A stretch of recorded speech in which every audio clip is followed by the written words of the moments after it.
Bem, nós temos perguntas, dúvidas, temos lá.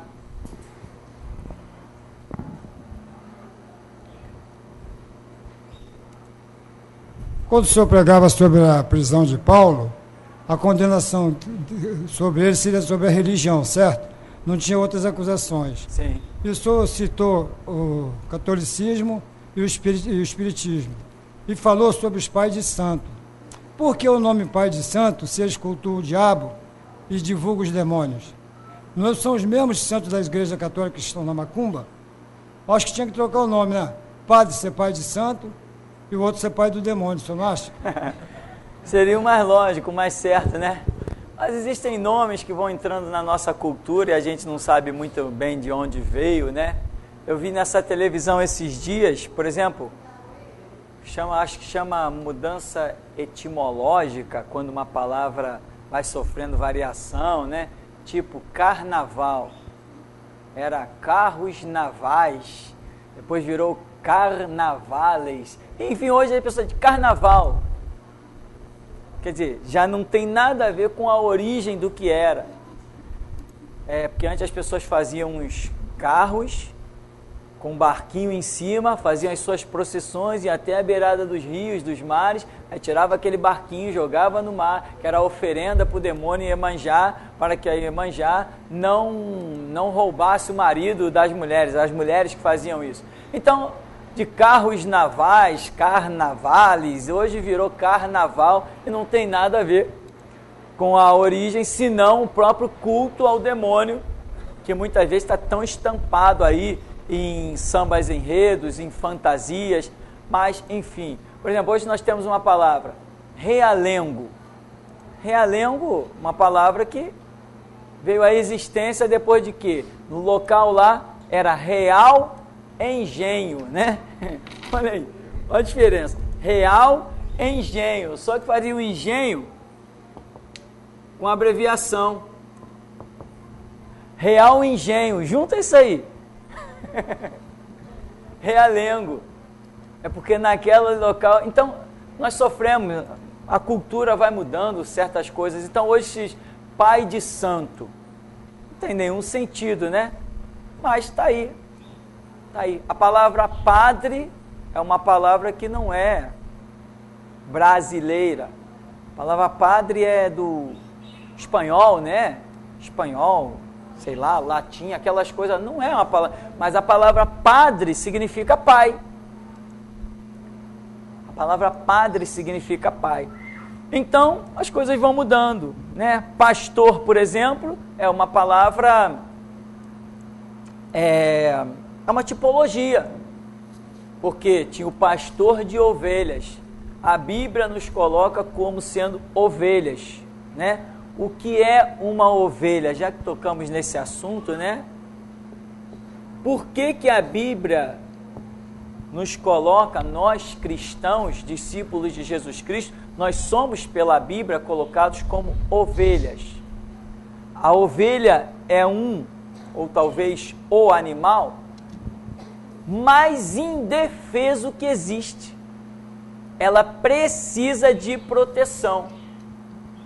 Qualquer outro bichinho menor, até ele tem a sua agressividade, ele tem a sua maneira de se defender. Um guaxinim, às vezes um guaxinim consegue, sabe o que é guaxinim? Um bichinho assim, pequenininho, parece uma espécie de um gato.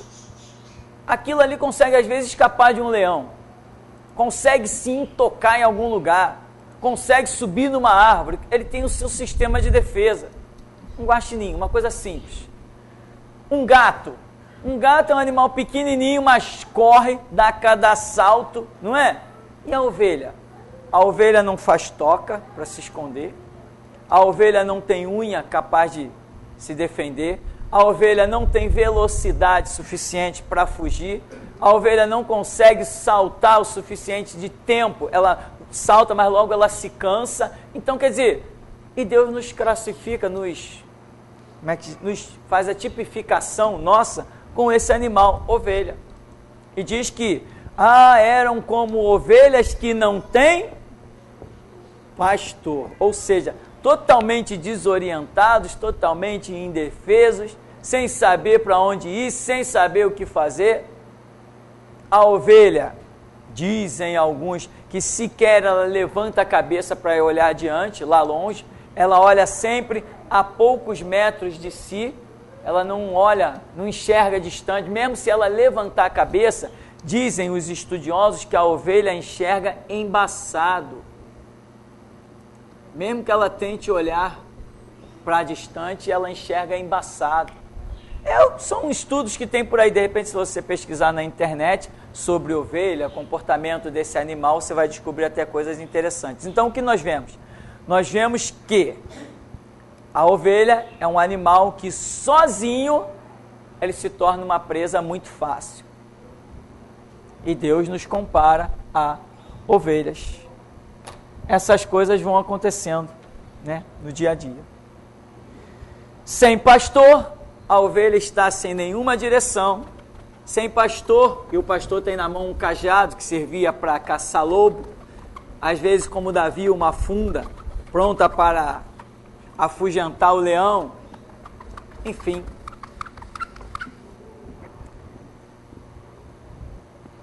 Mas tem ovelhas por aí que gostam de se comportar como ursos, né?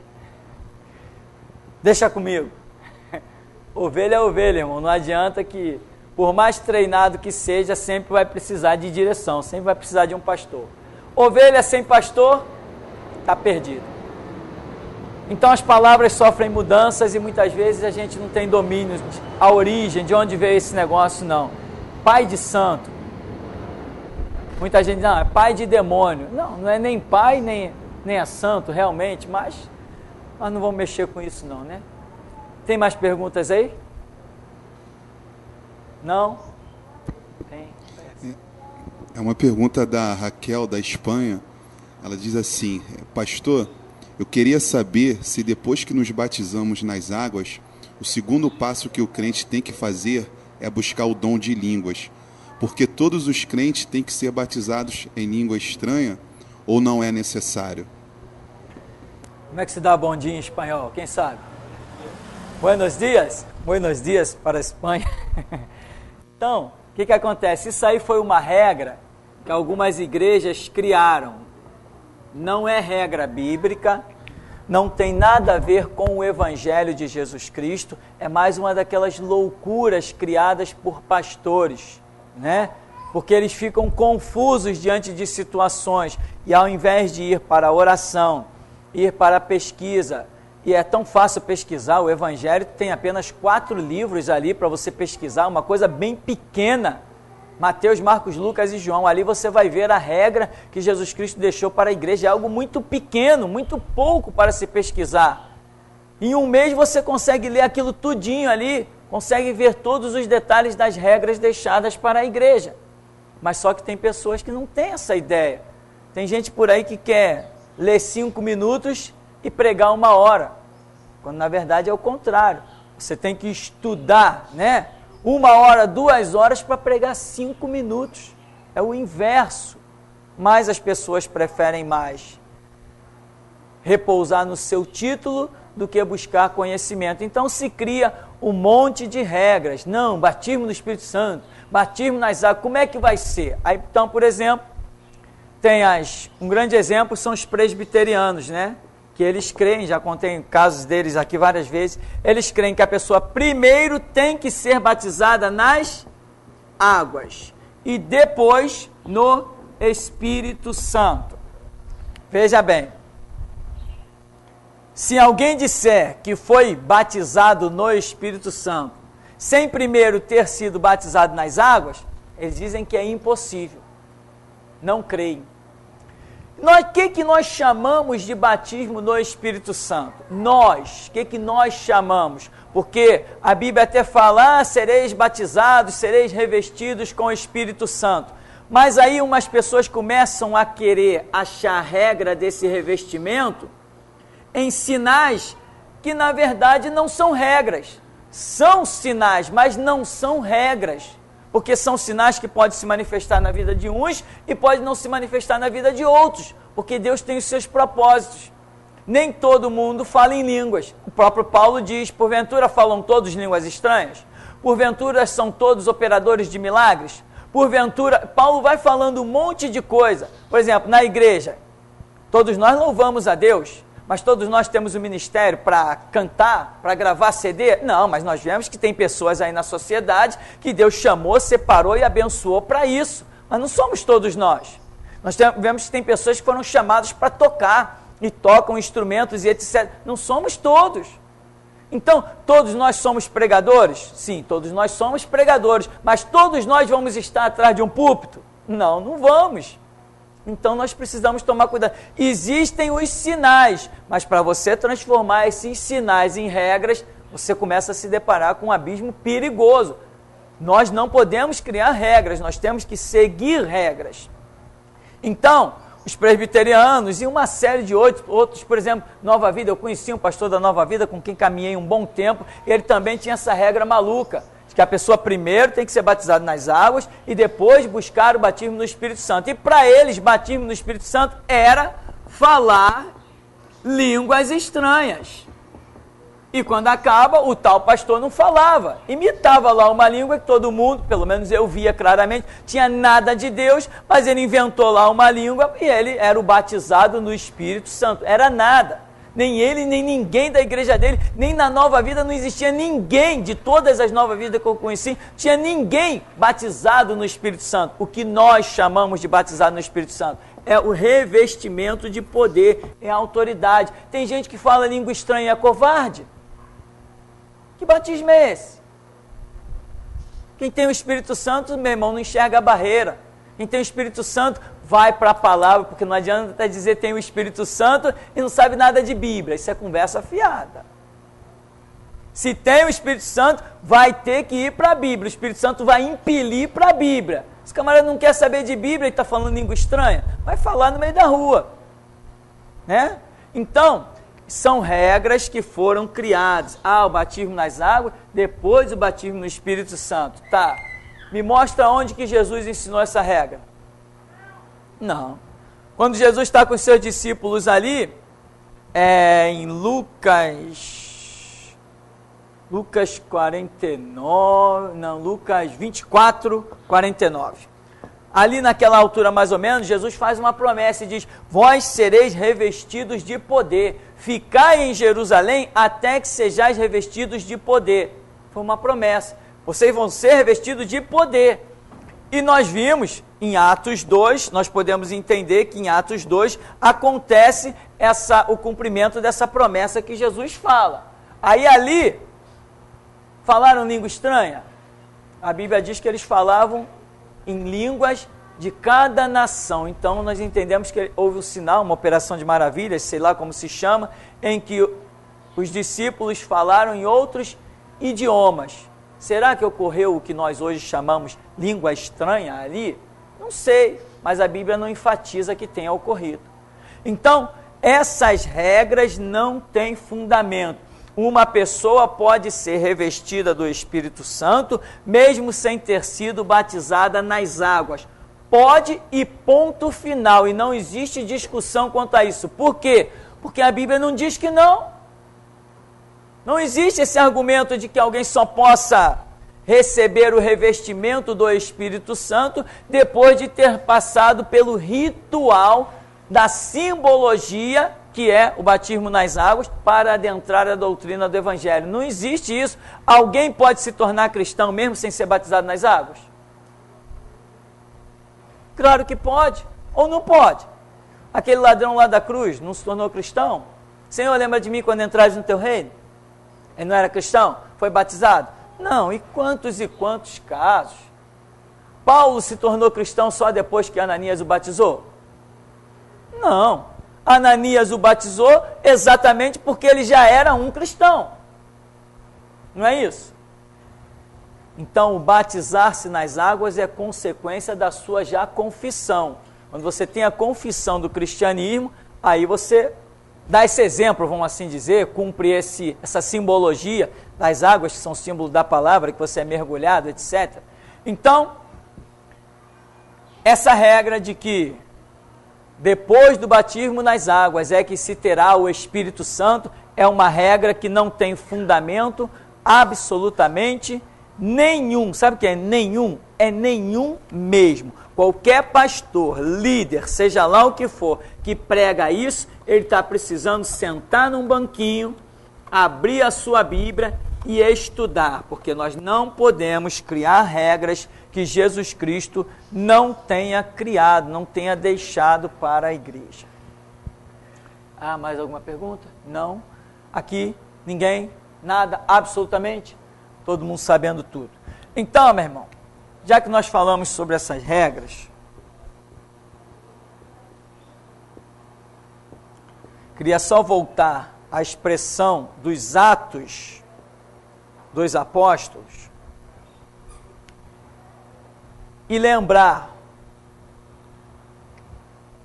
nosso exemplo maior sempre foi, sempre será o Senhor Jesus.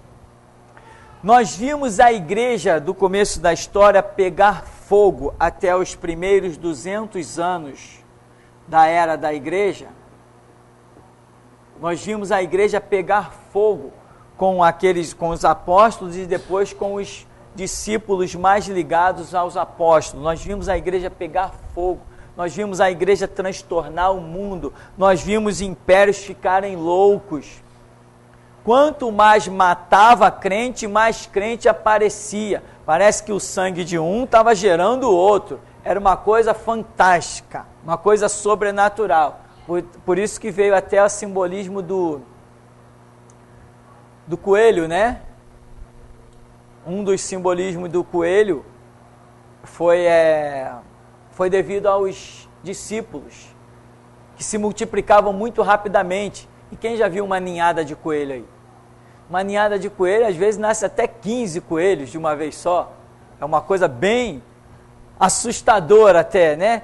Então, aí daí, a história do coelho, com a história, as orelhas do coelho aqui, com a história do ovo, né? Veio gerar o ovo da Páscoa. Isso é história que não acaba mais. O ovo da Páscoa vem que era um simbolismo. Não, mas o coelho tal e o ovo, tudo é fonte de multiplicação, né? O ovo gera, o coelho gera. Então daí é que veio essa história de ovo da Páscoa, que está ligada ao cristianismo, a multiplicação do cristianismo, que sempre foi assustadora na história até os seus primeiros 200 anos. Então, você precisa observar, nós temos exemplos no Evangelho de Jesus, em Atos dos Apóstolos, temos as cartas dos apóstolos, e nós podemos ver a regra que eles caminharam, a regra na qual os apóstolos, os discípulos caminharam, foi o que gerou o que foi a igreja primitiva. Uma glória tremenda, uma glória que desde a história da igreja até aqui, ninguém viu nada semelhante. E para ver vai ter que suar a camisa. Ninguém viu nada semelhante. Então, o exemplo é a regra. Se você quer Deus na sua vida, você tem uma regra para que Deus venha à sua vida. Se você quer sinal de Deus, quer provisão, existe uma regra. Se você andar fora da regra, você não vai ver os mesmos sinais. Isso é uma coisa tipo matemática. Se eu somar 2 mais 2, eu sempre vou achar 4. Se eu observar os passos dos discípulos e ver o resultado que eles obtiveram, se eu andar nos mesmos passos, nas mesmas pegadas, à semelhança do que eles viveram e pregaram, eu vou obter os mesmos resultados. Isso é regra inviolável. O Evangelho é uma regra. O Evangelho de Jesus Cristo é uma regra. Então, Filipe foi para uma cidade, caramba, tacou fogo num monte de livro de bruxo, foi um verdadeiro assombro. Aí Paulo vai para Efésios, não são deuses que se fazem por mãos, falou do templo da Diana, foi outro reboliço. Para onde ia um discípulo, seguindo a regra, o resultado era um só, a manifestação de Deus, contendas, intrigas, vidas convertidas, gente querendo matar, mas gente querendo apoiar, enquanto uns estavam patenteando a sua ida para o inferno, outros estavam patenteando a sua ida para o céu, porque todos estão seguindo as regras. Hoje, as igrejas criaram as suas próprias regras, se transformaram em verdadeiros capachos do diabo, vergonha.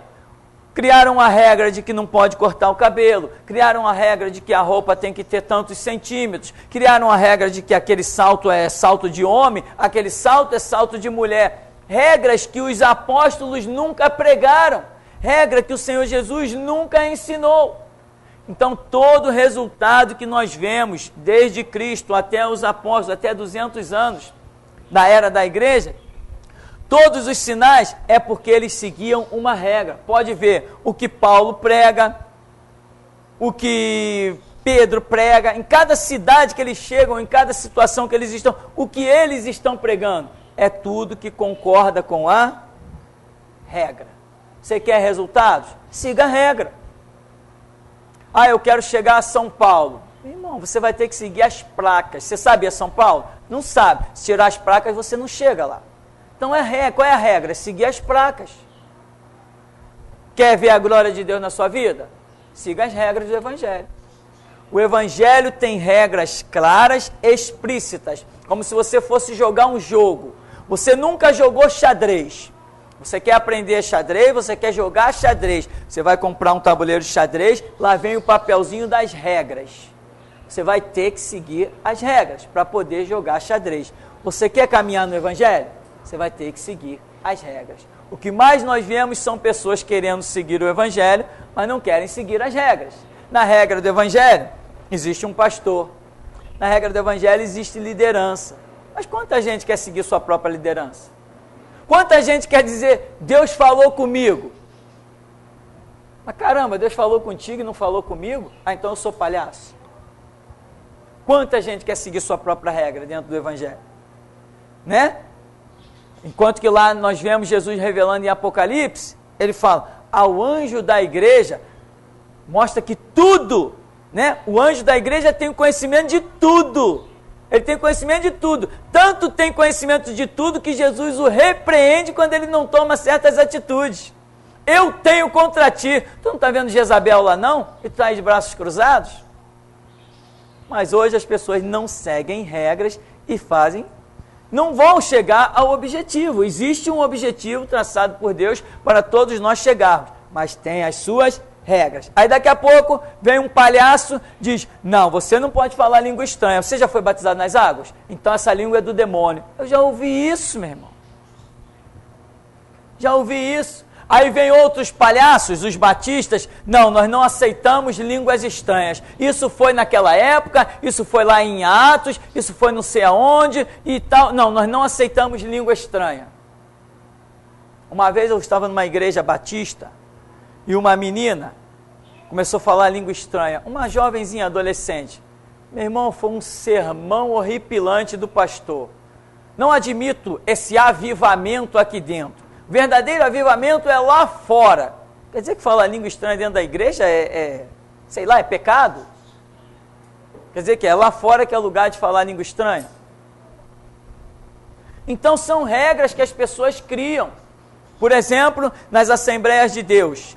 Ó, irmão, quem tem o Espírito Santo, quem é revestido do poder de Deus, fala a língua estranha. Se não fala a língua estranha, não tem o Espírito Santo. Quanta gente eu vi desviada. Uma vez um jovem conversando, ele falou assim, não, eu me desviei da igreja porque Deus me rejeitou. Eu falei assim, ué, você é o único na história. Você é o único rejeitado por Deus. Assim, do nada? Como que Deus te rejeitou? Não, porque eu sempre busquei em Deus o batismo no Espírito Santo e eu nunca falei língua estranha. Eu falei, tá. Ele achava que para ter o Espírito Santo, como ele era de uma assembleia, ele tinha que falar língua estranha, porque a maldita organização criou essa regra. Então lá está um jovem de 18 anos, doido para servir a Deus, querendo ser revestido de poder e obrigando Deus a lhe dar o dom de línguas, para ele falar língua estranha. Deus não entra em planos feitos por mão de homens. Se ele fosse para a palavra, ele entenderia que o propósito dele está errado, ele está andando numa regra espúria, numa regra que não faz parte da Escritura. Então, toma muito cuidado com regra, meu irmão, muito cuidado. Nós não fomos chamados para criar regras, nem somos nós que determinamos qual é o som da voz de Deus. Nem somos nós que interpretamos as coisas de Deus. Nós temos que receber a revelação. Na Escritura nada se interpreta. No reino de Deus, na igreja, nada se interpreta. Nós dobramos os joelhos para que Deus revele aquilo que Ele quer revelar. Já falamos sobre isso várias vezes, questão de interpretação de sonhos, interpretação de visão. Isso aí é um abismo terrível. Ninguém pode interpretar nada. Ah, Deus está me mostrando um cavalo branco de asa, um soldado, um guerreiro. Ah, então é isso. Não, não é nada. Só vai ser aquilo quando Deus disser o que é aquilo. Enquanto Deus não disser o que é aquilo, meu irmão, não é nada. Não é nada. Eu não posso interpretar uma visão espiritual. Então eu vou para o céu, eu sou melhor que Deus já, sou igual a Deus. Eu não posso interpretar uma visão espiritual, eu não posso interpretar um sonho, eu tenho que dobrar os meus joelhos e esperar a revelação. Isto é regra, que eu não sou capaz de interpretar as coisas espirituais, isto é regra. Então, irmão, atente com muito carinho se as suas atitudes não estão fugindo as regras. Qualquer coisa que acontecer, antes de você dizer que tem razão, vai dobrar os joelhos, o seu lucro vai ser muito maior. Se Deus disser que você tem razão, tá, você tem razão. Mas se Deus te mostrar uma outra realidade, quantas pessoas já se perderam dentro da igreja? Quantas? Né? As Assembleias de Deus estão por aí. O seu quadro de pastores e diáconos é todo de militares. Ah, por que é assim? Não, porque assim a igreja fica mais forte. Ah, é? A igreja fica mais forte se tiver um monte de militar como diácono, como pastor auxiliar, a igreja fica mais respeitada. É mesmo? Meus ouvidos não sei como sobrevivem até hoje de tanta besteira que eu já ouvi. É muita besteira. Aí está lá o irmão abençoado, que todo mundo vê, que quando o irmão ora, o céu vem abaixo, todo mundo vê que quando o irmão prega, os céus se abrem, que é maravilha, é poder de Deus, todo mundo é edificado, mas o que o irmão é? Não, aquele irmão ele é um contínuo do Banco Bradesco. Botar um contínuo como diácono? Para que isso, né? Aí resultado, os guerreiros condecorados pelas suas fardas militares, estão por aí fazendo as suas besteiras, são os capelões. Dentro da igreja eles pregam o evangelho, e lá dentro do quartel tem as capelas ecumênicas, né? Lá eles pregam o ecumenismo. Dentro da igreja eles pregam o evangelho, lá no quartel eles pregam o ecumenismo. Nós precisamos de gente que pregue o evangelho dentro da igreja e em qualquer parte do mundo onde pisar. Quem está preocupado em agradar o coronel, o capitão, isso não é cristianismo. Então, meu irmão, cuidado com as regras. Temos perguntas ou encerramos? Temos perguntas.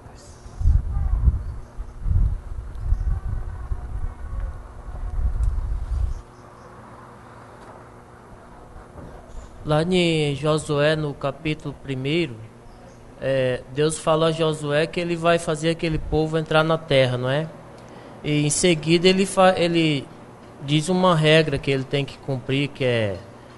Ele faz uma promessa de que onde ele pôr o pé será abençoado, né? Sim. E mais à frente ele diz a regra que ele tem que cumprir, que é para seguir a lei, não se desviar nem para um lado nem para o outro. Perfeita lembrança. E observando as pregações dos pregadores de televisão, eles pregam que o camarada tem que ser abençoado, né, próspero, mas eles não pregam que tem que buscar em primeiro lugar o reino de Deus e a sua justiça.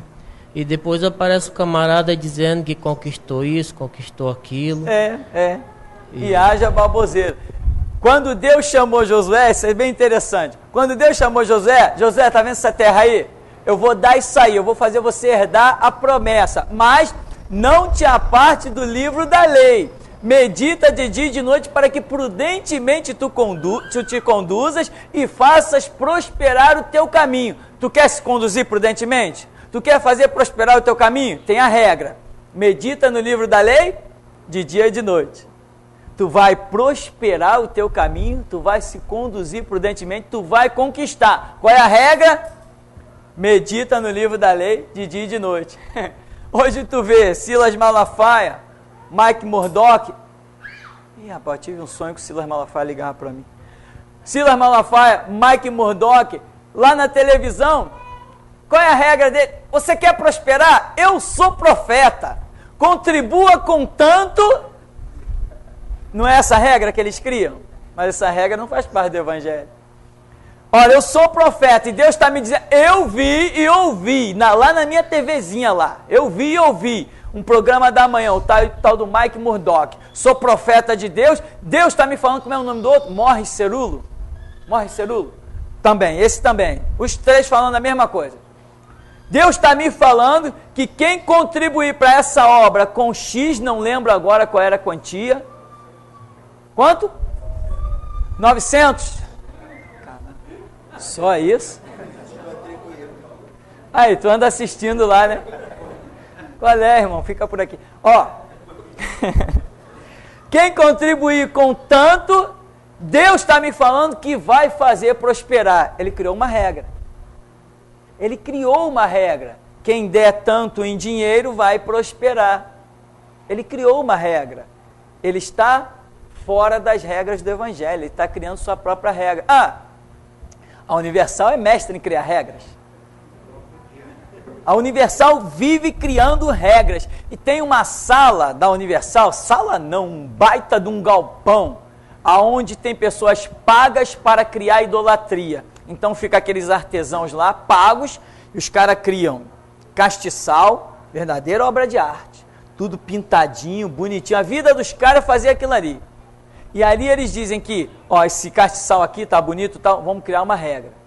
Aí cria, quem levar esse castiçal por tanto, os demônios não vão poder entrar na sua casa, não sei o que lá. Criaram lá uma garrafa, pegaram uma garrafa, botaram um monte de adorno na garrafa e criaram a seguinte regra. Você vai pegar essa garrafa, vai levar para a sua casa, não é piada não, irmão, guarda para rir depois. Vai levar a garrafa para sua casa. Quando você chegar na sua casa, você vai abrir a garrafa, vai deixar essa garrafa não sei quantos dias, pode ser em cima da sua geladeira, no armário. Depois de tantos dias, você fecha essa garrafa, acho que são 7 dias. Você fecha a garrafa, porque os demônios vão estar todos ali dentro. Deve ser demônio que fez regime, bem magrinho. Os demônios vão estar todos ali dentro. Eu estou mentindo ou alguém ouviu isso também? Ouviu? Então, bom, pelo menos tem um testemunho aí, senão isso vai parecer mentira e piada, né? E depois que você fechar, os demônios vão estar aprisionados ali. É muito fraco esse demônio, não precisava nem de garrafa, então. Depois, não abra a garrafa. Tem que trazer a garrafa para a igreja. Aí eles vão extorquir um pouco mais, né, irmão? Porque se você abrir a garrafa, eu não me responsabilizo, nem eu. Nem eu me responsabilizo. Tem que levar a garrafa para eles. Joga. Deixa para lá. São regras malucas que as pessoas criam. Por quê? Esses porque são mesmo mercenários. Mas o povo segue essas regras porque não conhece Bíblia.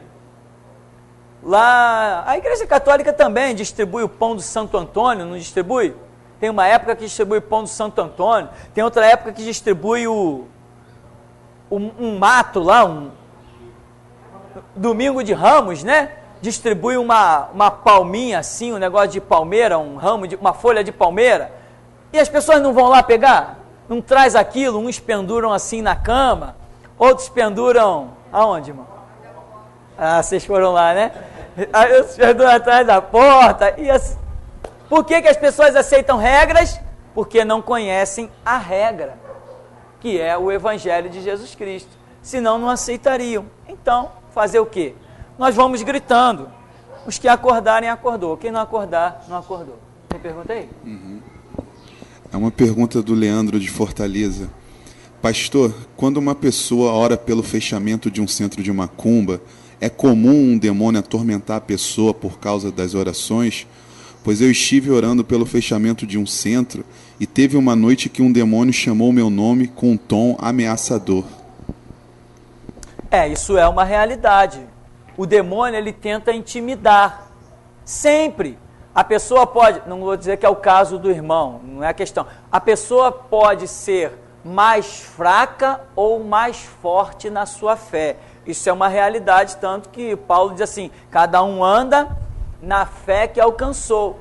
Então muita gente acha que vai entrar na guerra e não vai sofrer pressão. Pô, tem um terreiro de macumba ali. Poxa, vou orar para Deus fechar aquele terreiro de macumba. Mas ela está achando às vezes que ela vai orar e que o diabo vai ficar de braços cruzados dizendo assim, poxa, bela oração, hein? Não, meu irmão, se você se levanta contra as trevas vão tentar, dentro daquilo que eles, o demônio, que é um reino organizado, Jesus falou que ele é príncipe deste mundo, Paulo disse que ele é Deus deste século. Paulo fala principados, potestades e hostes, isso é uma organização militar, assim são os demônios organizados. Se você intenta contra o reino das trevas, ele vai intentar contra você. O que o demônio pode fazer contra um cristão? Absolutamente nada. O cristão mais fraquinho é mais forte que todo o reino das trevas, mas isso vai depender do meu conhecimento, se eu sei disso. Porque eu posso ser um crente fraco, aí eu orar, Jesus, fecha aquele terreiro de macumba, aí a legião do inferno vem contra mim.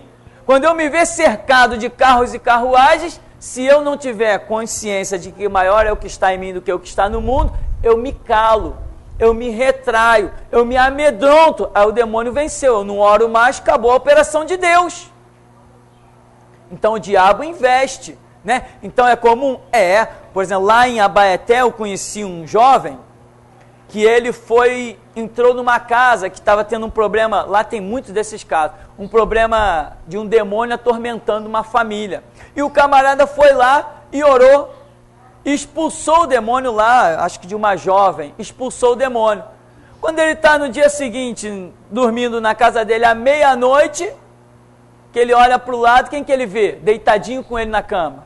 O demônio catou a mão, meteu a mão na garganta dele.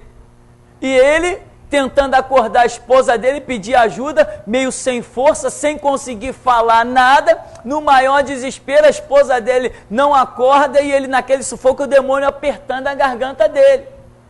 Um rapaz que dirigiu uma igreja lá.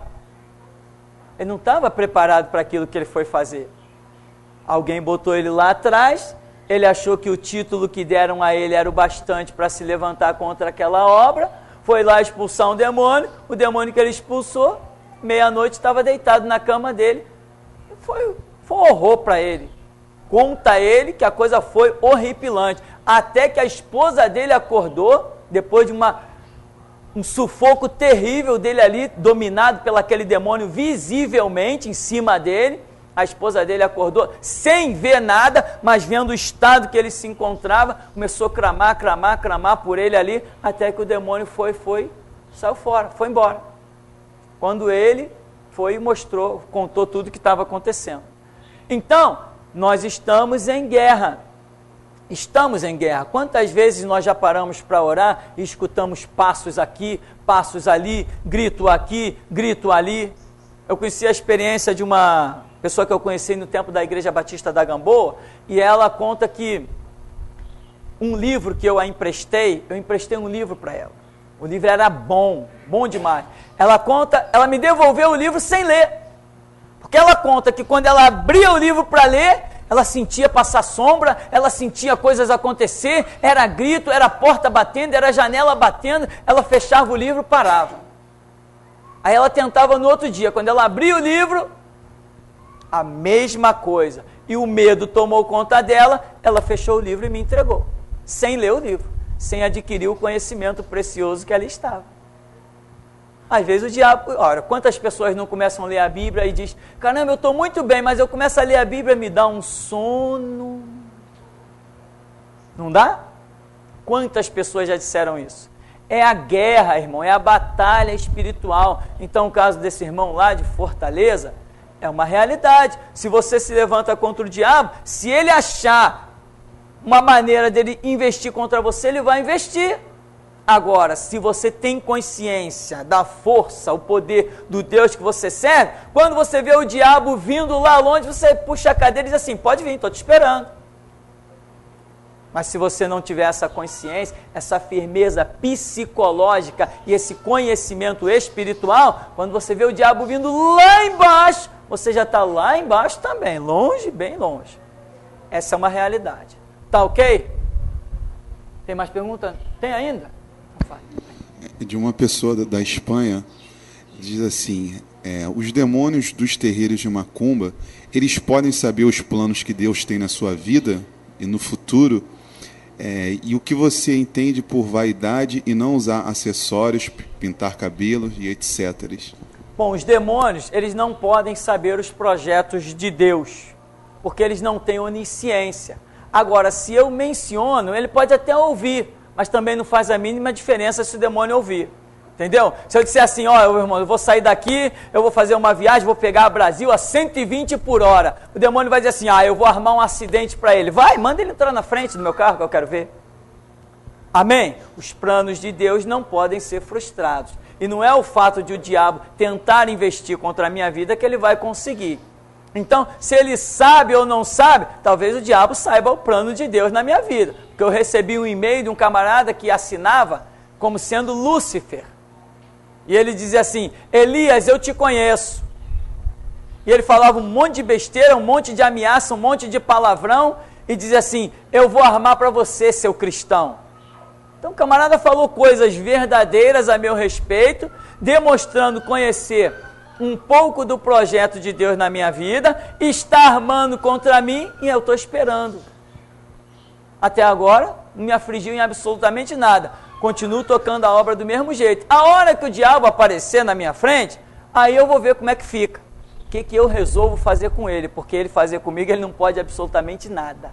Eu sou maior que Satanás, porque sou o templo do Espírito Santo, né? Quanto à vaidade, meu irmão, não é usar uma roupa, não. Se eu tenho dinheiro para comprar uma bela roupa, eu comprei com meu dinheiro, não tenho satisfação a dar a ninguém. Se eu tiver dinheiro para comprar um belo carro com ar-condicionado, direção hidráulica, pneu antifuro, antiderrapante, teto solar, é problema meu e do meu Deus, amém? Algumas dizem, o cara é vaidoso. Não, o cara é vaidoso? Tem certeza que o cara é vaidoso? Vaidade mesmo é aquele conceito negativo que possa existir dentro do coração das pessoas.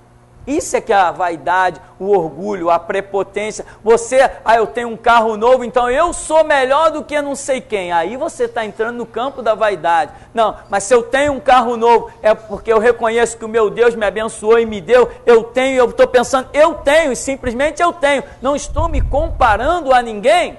Então isso aí não tem nada de vaidade, né? E outra coisa, usar uma roupa, eu aconselho que cada um use a melhor que tiver. Principalmente se vai cultuar a Deus, use a melhor, né? Por que você vai vir para a igreja todo rasgado? Vai vir para a igreja sujo? Vai vir para a igreja todo, sei lá, sapato furado? Se você pode vir em condições. Amém?